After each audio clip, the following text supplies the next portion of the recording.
of this right now, but let's go through one of those systems with you right now. Let's go through the stress-free speaker system. So first, let me check in with you. Is this content useful, and are you enjoying it, yes or no? Yes. Okay, look at the person next to you, left and right, and say, he's good even though he's small.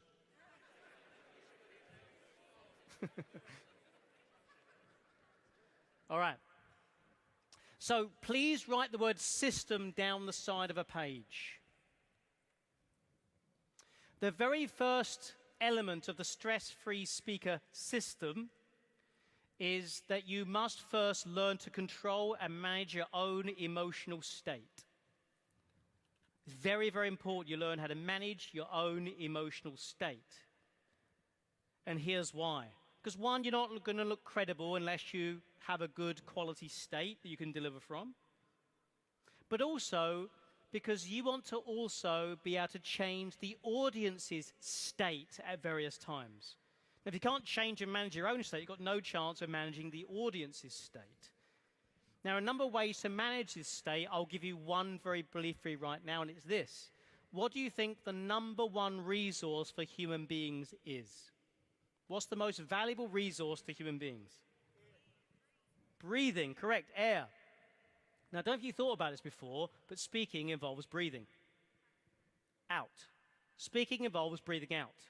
Meaning, when you speak, air's going out that way, which presupposes some must have gone in this way. Now, I hear some people talk about this rubbish, like, oh, you should breathe from down here, and the voice comes. It's all rubbish, right? You want to know the number one thing you should do to look more credible and to have more balanced state? Pause more when you speak. That's it. Just pause more when you speak. If you have a block of text to read, they provide punctuation for you. Full stops, commas, end of paragraphs. So when you speak, you should have full stops, commas, and ends of paragraphs. A full stop is a full breath, a comma is a half breath, and a paragraph is 2 breaths. That's it. And here's what happens. Not only are you going to look more balanced and credible as a speaker and come across more conversational, but more importantly, when you pause, here's what happens. It gives the audience a chance to take in what you've said, make a picture of it in their mind, or talk to themselves, and then they relate it to their lives during that gap in your speech.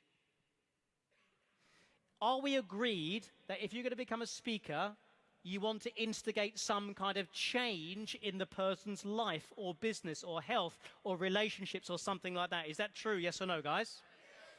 So unless you pause, no change occurs. When you make an impact line, when you finish a great story, whenever you do, you must pause to allow the audience to make those connections. Does that make sense? Raise your hand if you understand.